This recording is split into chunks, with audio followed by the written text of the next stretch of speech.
Hello and welcome or welcome back, everyone. Very happy to have you all here with us. I'm Cathy Liska with the Center for Coaching Certification and with Coach 123. And I'm really excited about today's conversation. So first things first, Angie, tell everybody who you are. Hi, I am Angie Smith. I have extensive experience in the telecommunications industry across a variety of leadership roles in sales operations, sales enablement, and change management. And most recently, I can now add coaching uh, under my belt. Yes, Angie did her level one. So super excited about that. That's fabulous. And with all of her experience as a senior leader, the topic, of course, is starting to become obvious. We're talking about coaching as a leader, coaching for leaders. So, really, this focus on using coaching as a leader in both capacities. And of course, first thing we got to do, Angie, give them a definition.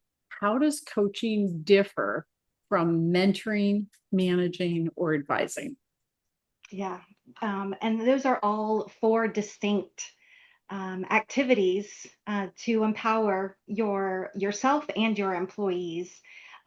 First off, mentoring, think of that as more around um, sharing experience, right? You have a background experience within a particular skill set, job, industry, and you're sharing that with somebody else who is also looking to grow in that same space. Um, Managing is all around driving tasks, driving to that end results, versus advising, you're giving the answers. Someone's coming to you, they're asking you questions, and you're giving your expertise in providing those answers to those questions. Coaching is quite different. When you think about coaching, it's about creating this empowered space for someone else, for them to think through their own answers, to help them grow and grow their capacity instead of relying on someone else giving them that information. Yeah. That's, that was a great way of describing it. Nice, love it. Okay. So, in talking about coaching, supporting leaders as professionals and in their own development, how is coaching particularly valuable at that senior level? Yeah, I think it's extremely important. I think that when you think about our senior executives, they're really setting the tone for the culture within the company.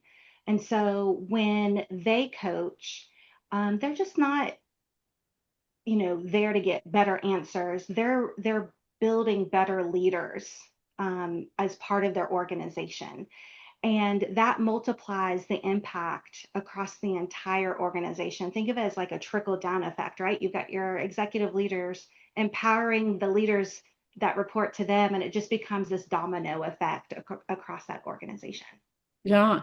And it seems like that you see, so when you're coaching a senior leader, they pick up on some of the things you do as a coach. Hmm. And they see the impact of it and they start incorporating it themselves. So it's like bang for the buck. When they have a coach and they're developing themselves, they're also developing some of those skills that are going Absolutely. to them. Yeah, great. So, how does coaching strengthen executive presence and influence? Yeah. Which are two very important skills to have in any organization. But when you think of executive presence, it isn't just about commanding a room, it's about creating a space where others can shine. And Mhm. so coaching strengthens that presence because it demonstrates the confidence, the composure, and the ability to draw out the best in others. And and what better way, within a room to bring that out in your other leaders. Yeah. It's what popped into my head as you were saying that is I remember someone saying to me, think about a leader you've had that you really valued and appreciated, and think about how they were. Mhm. And what about that was so valuable and had you appreciating them so much? And then how do you develop that yourself? So Absolutely. when you talk about, it's not just about commanding the room, because if they command the room, all eyes are on them, and that isn't shining the light on other people. When you're helping them, they're confident and they're helping other people shine. People value and appreciate them more.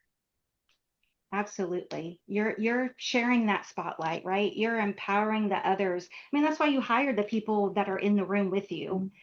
They ultimately have various skills and strengths that complement the strengths that you have. And it's not a competition. It's about how do you build each other up and use the skills that each of you have to build something even bigger and better together. Absolutely. The way you said that, it's not a competition, because if it's a competition, you're all just tearing each other down.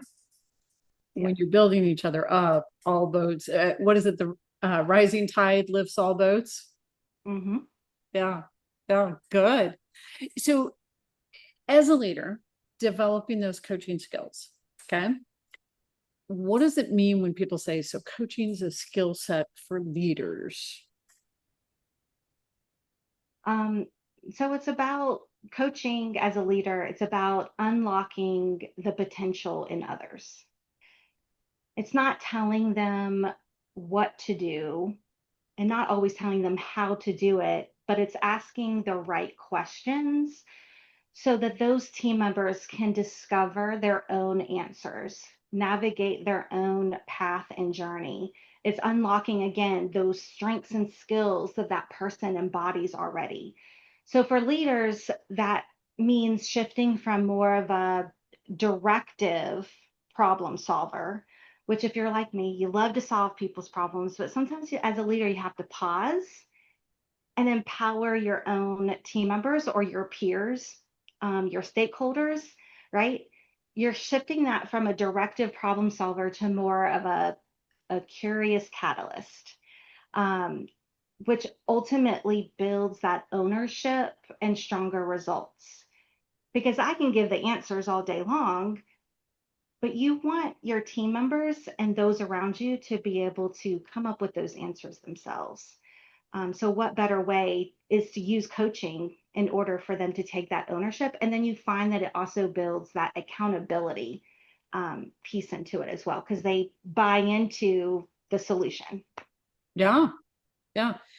So, absolutely. And what's really funny is sometimes I'll have a leader say to me, oh my gosh, it takes too much time. And the reality is, on the front end, it is a bit of an investment of time. If you're that curious catalyst and asking those questions, it takes longer to help somebody else find the answer than it takes to give them an answer. And in the long term, oh my gosh, how much time do you save? Because if you're the one who's giving the answer all the time, you literally create this dependency. Everybody has to come to you for an answer all the time. You can't do any of your own work. Whereas when Yep, you develop other people as that curious catalyst, ultimately it frees you up. absolutely. And then if you think about the long-term retention aspects of an employee, long term, like short term, yes, the employee might want just the answer. But in the long term, you're growing that employee, to become a stronger, more high performer within the organization who can go and seek out answers or seek out others across the organization to get to that end result versus always having to rely on, their leader or one single person within the organization. Yeah. Yeah. And growing that person makes them want to stay. Absolutely. Yeah. Good. So, what shifts when an executive adopts a coaching mindset? I think conversations change. Hmm. So instead of that executive or that leader saying, hey, do this, it becomes more of, what do you see? What are possible outcomes? What are possible solutions to XYZ? So that shifts creates that trust.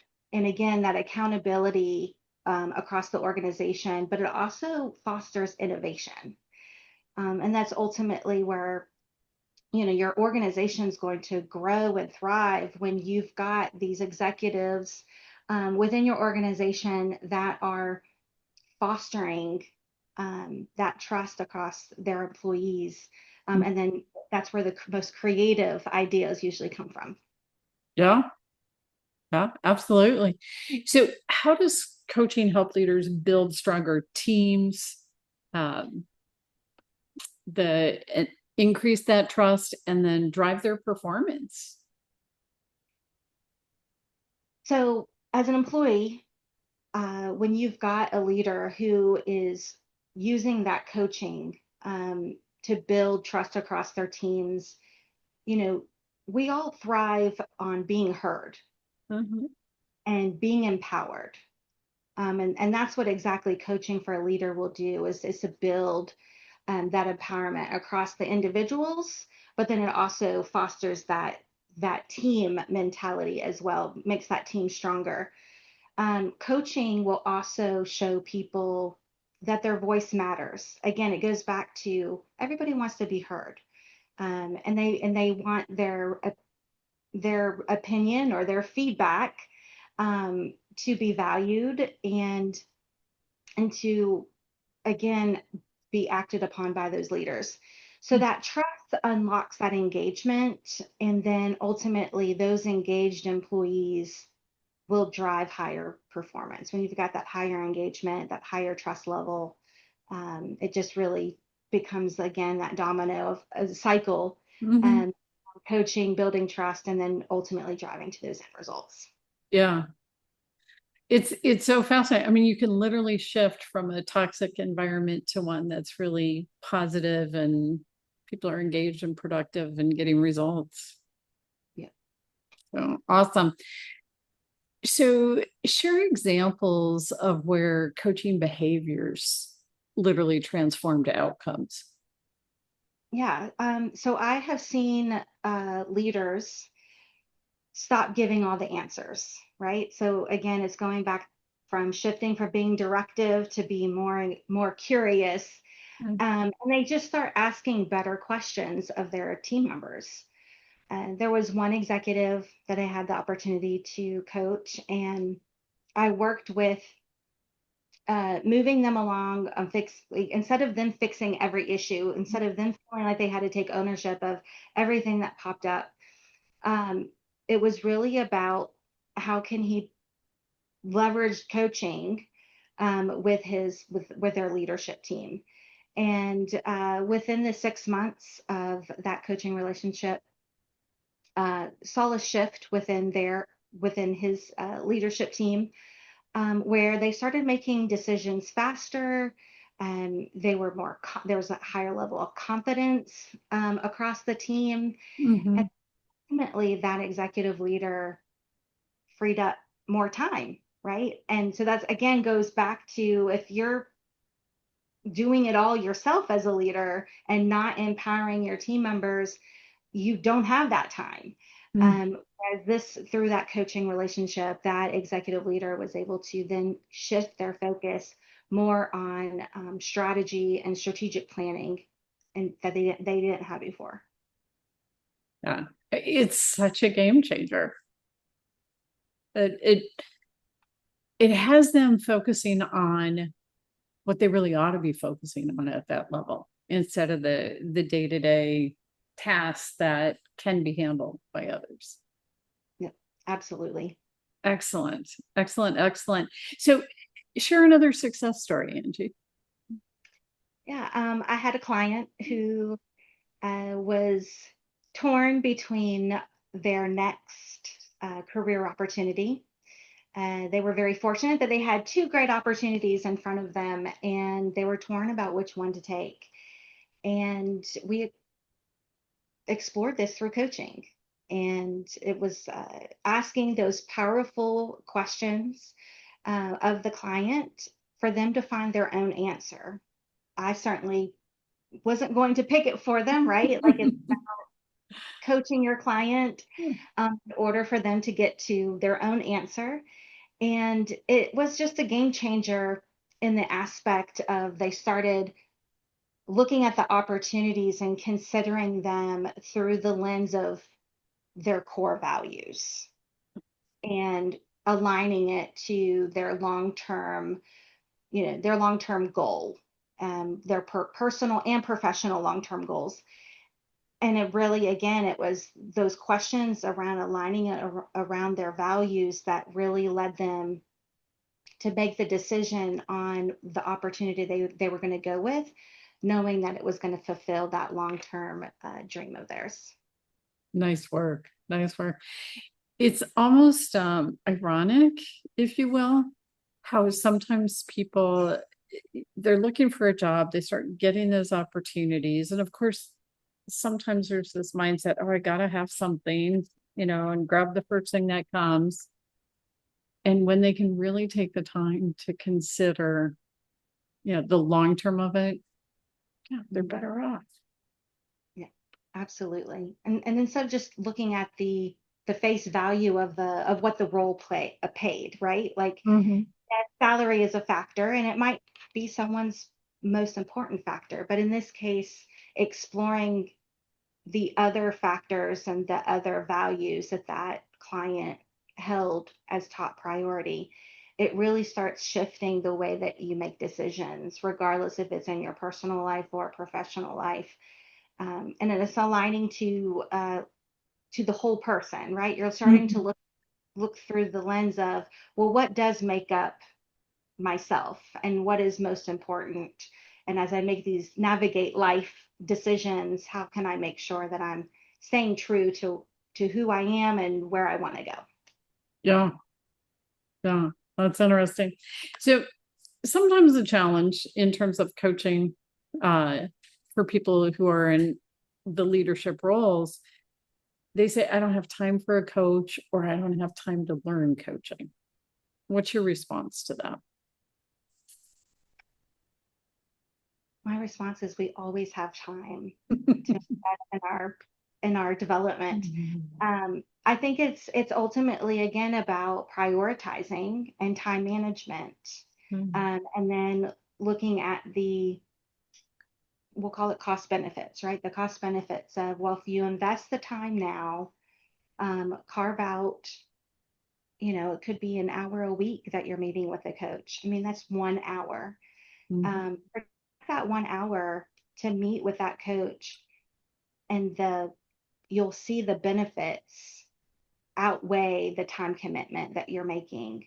Mhm. Um, and so we all have 1 hour that we can certainly probably free up Mhm. on the calendar, and it's just really making it a priority.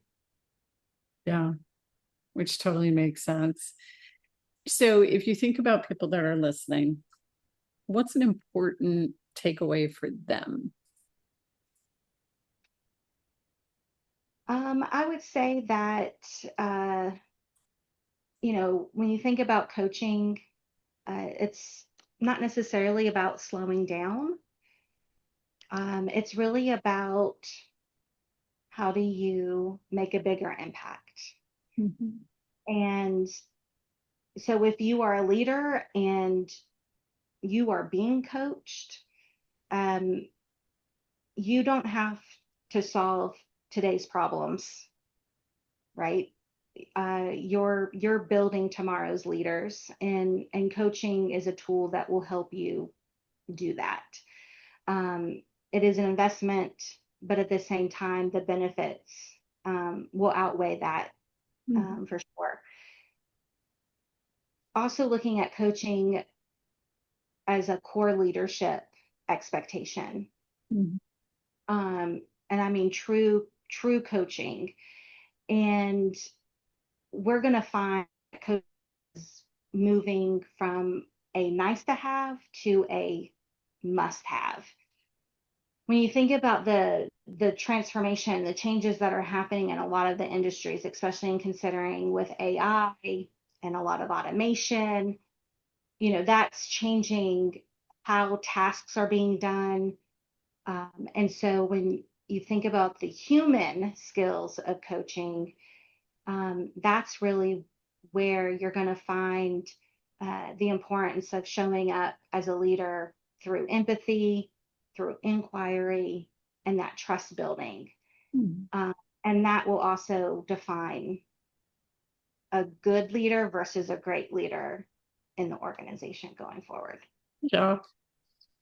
And maybe AI can almost be a good leader, but AI is never going to be a great leader. You can't ultimately, when it comes to the human interaction, Yeah. um, AI can be a tool that could be complementary, supplemental in some aspects, um, but having that human contact, one-to-one coaching, certainly cannot be replaced. And so it's still going to be the human part of it's still going to be very important. Yeah. Yeah. And it's the research is so clear in terms of how much organizations benefit both from having coaches for their executives and senior leaders, from having that coaching culture where you get the development of coaching skills going on. It's amazing what it does. And to your point of it's going to be must have, it's organizations either have a coaching program or they're going to have one. it's it's coming. It isn't going to go away. It's too vital. Absolutely. Yeah. Yeah. Awesome. Closing thoughts, Angie. My closing thoughts. So, if you are a leader within an organization, certainly seek out coaching opportunities, regardless if it's a program that's already stood up within your organization, or if you have an opportunity to get a coach outside of your organization. It's definitely uh, a well benefited tool to have to go through yourself as a leader, especially if you're thinking about different scenarios within the organization that you're trying to navigate, and then figuring out your next career move, um, office politics, you name it. Like sometimes having that coach as a sounding board to help you kind of navigate the various things that are getting thrown at you at once as a leader is extremely beneficial. But then as a leader, think about how you can become a stronger coach for your team members, and using that as a tool to really promote uh, trust within your team, as well as part of their professional development program. Yeah. It actually helps the organization be seen as a place people want to work. Yes. And for those doing the career move, make sure you're negotiating that you get a coach as part of your benefit package. Yeah. Excellent. Excellent. So, Angie, how can people find you? So I am on LinkedIn. As you can imagine, Angela Smith or Angie Smith is a very common name out there. So I'm going to be very descriptive of my LinkedIn profile name so that you can find me. So I am Angela, Angie in parentheses, Smith, comma, MBA, comma, CMC. Um, my LinkedIn URL, linkedin.com/in/Angela A. Smith. Excellent. Yeah. And those details are important. I went and did this because I checked out, I looked for Angie Smith on LinkedIn and came up with literally hundreds. So there's a lot of them out there. So linkedin.com/in/Angela A. Smith. Way to go, you, on grabbing that one. And then if you're just doing a search, Angela, parenthesis, Angie, Angie, the other parenthesis, Smith, comma, MBA, comma, CMC. Just want to make sure people can really find you because there's a lot of Angela Smiths out there. So excellent, excellent. Do look her up, check her out, everybody. She's got lots of great value to add. And then, of course, do come visit us as well. We have www.coach-123.com and we have www.coach cert.com. Make it a great one, everyone. Angie, thank you so much for being here. Thank you for having me, Cathy. Enjoyed it. Take care.